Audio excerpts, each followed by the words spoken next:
mɔgɔ kan k'i yɛrɛ cogo dɔn lebu minnu na al-uyubu allati yuttaqa minha. N'i bɛ fɛ ka bagan min kɛ lahiya lebu minnu man ka y'a la. Bon o lebu ninnu kitabu kɛcogo la dɔw y'a caya kosɛbɛ, bon dɔw y'a dɔgɔ kitabu taalifu cogo kama, mais an bɛ a surunya lebu o lebu n'a bɛ kɛ sababu ye ka valeur bɔ bagan na a man kan a tɛ bɛn o ka lahiya la. I n'a fɔ min ɲɛ man ɲi, a kɛra a ɲɛ fila bɛ fiyɛn dɔ sa walima a ɲɛ kelen de man ɲi, a ɲɛ kelen tɛ yeli kɛ, o tɛ se ka kɛ lahiya ye. Walima bana dɔ b'a la a man kɛnɛ, n'i ye bagan jɔlen dɔrɔn i b'a dɔn k'a fɔ nin bagan in man kɛnɛ, o tɛ se ka kɛ lahiya ye.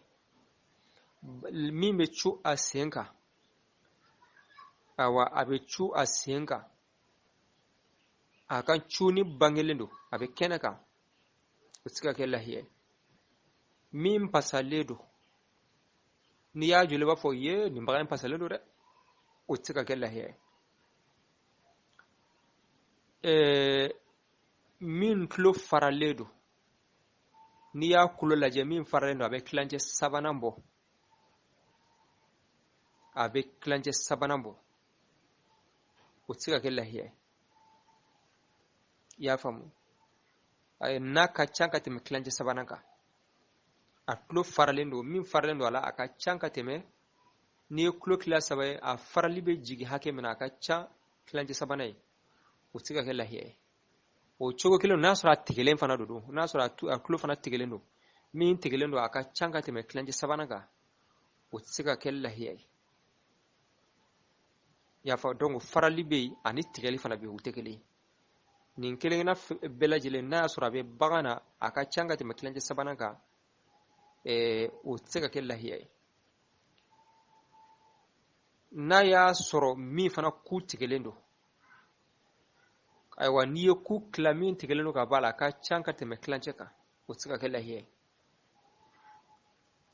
I y'a faamu? O tɛ se ka kɛ lahiya ye. Mais n'a y'a sɔrɔ dɔɔnin de tigɛlen don, walima tulo faralen don mais a farali man bon kosɛbɛ, walima a tigɛlen don mais min tigɛlen don a man ca kosɛbɛ, o bɛ se ka k'a ye. Hari n'a y'a sɔrɔ n'i ye dafalen sɔrɔ min t'a la, o de ka ɲi, mais n'i y'a kɛ nin dɔ ye a bɛ se ka kɛ lahiya ye. Min fana biyɛn karilen don, i y'a faamu? N'a y'a sɔrɔ a biyɛn karilen don, o tɛ se ka kɛ lahiya ye. I y'a faamu? O tɛ se ka kɛ lahiya ye. N'a y'a sɔrɔ biyɛn karilen don, a jolilama don, joli bɛ ka bɔ a la. I y'a faamu? A karili min kɛra, joli bɛ ka bɔ a la, a ma kɛnɛya fɔlɔ, o tɛ se ka kɛ lahiya ye. Ala k'an kisi i ka lahiya sagaji kan ni dɔ ta kɛlɛ la, k'a biyɛn kari, a ma nɔgɔya, seli dun sera ka ban. O kuma ni seli sera ka sɔrɔ a ma nɔgɔya, a tɛ se ka kɛ lahiya ye. N'a nɔgɔyara kɔni, a kɛnɛyara, joli tɛ bɔ a la bilen, nɛn tɛ bɔ a la bilen, o bɛ se ka kɛ lahiya ye. Parce que lahiya la biyɛn tɛ sariti ye. O de kama i bɛ taa sɔrɔ yɔrɔ dɔw la yɔrɔ dɔw sagaw bɛ yen nɔ biyɛn t'a la. Yɔrɔ dɔw saga dɔw bɛ yen biyɛn yɛrɛ t'o la yɛrɛ, a bɛ se ka kɛ lahiya ye. Wala k'a fɔ biyɛn ka sɔrɔ saga la o tɛ sariti ye. Mais n'a sɔrɔ biyɛn bɛ min na n'a joginna k'a biyɛn kari, ayiwa a ma nɔgɔya, o kɔni tɛ se ka k'a ye. N'a nɔgɔyara sa, nɛn tɛ bɔ a la, joli tɛ bɔ a la, o bɛ se ka k'a ye.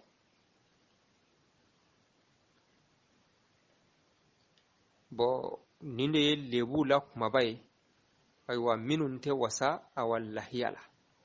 Ni nin dɔ sɔrɔla la dɔrɔn i ka lahiya, ayiwa a tɛ wasa.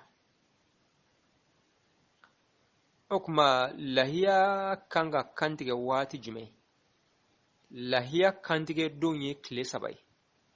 Seliba yɛrɛ don a n'o dugusɛjɛ a n'o dugusɛjɛ filanan. Seliba don a n'a dugusɛjɛ fɔlɔ n'a dugusɛjɛ filanan. Bi ma'ana lahiya kantigɛ don ye tile 3 in de ye. Mais min ka fisa ka tɛmɛ a bɛɛ lajɛlen kan o ye tile fɔlɔ ye. Tile filanan bɛ da o ka fasimantiya la, tile sabanan bɛ da o ka fasimantiya la. Ayiwa o kuma mais n'i bɛ fɛ ka kantigɛ seliba don na, sharti don lahiya santiya la ka kantigɛ alimami kɔfɛ. Alimami jumɛn? I selila alimami min nɔfɛ.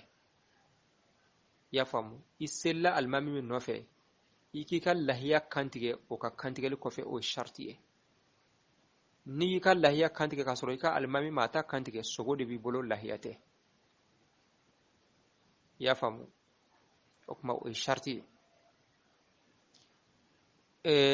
an ka kitabuw b'a fɔ n'a y'a sɔrɔ bɔ mɔgɔ minnu aw bɛ e bɛ kungo de kɔnɔ i bɛ yɔrɔ min na k'a fɔ aw bɛ seli alimami nɔfɛ o tɛ yen i y'a faamu n'a sɔrɔ i bɛ se ka déplacer ka taa seli duguba kɔnɔ o don n'i tɛ se fana i bɛ to i ka yɔrɔ la sisan i bɛ jateminɛ de kɛ u bɛ seli waati min na n'a y'a sɔrɔ sisan seliba la u bɛ seli exemple 8h walima 8h30 o tuma 9h30 ka taara 10h ma i bɛ jateminɛ san b'a sɔrɔ awa seli kɛra hutuba kɛra k'a ban alimami y'a ka lahiya kantigɛ i b'o jateminɛ i fana bɛ taa kantigɛ o tuma jateminɛ kɔfɛ hali n'a sabatira k'a fɔ i ta kantigɛra alimami ta ɲɛ fɛn t'o la بعد الاجتهاد i ka jija kɔfɛ o kuma o ye sharti ye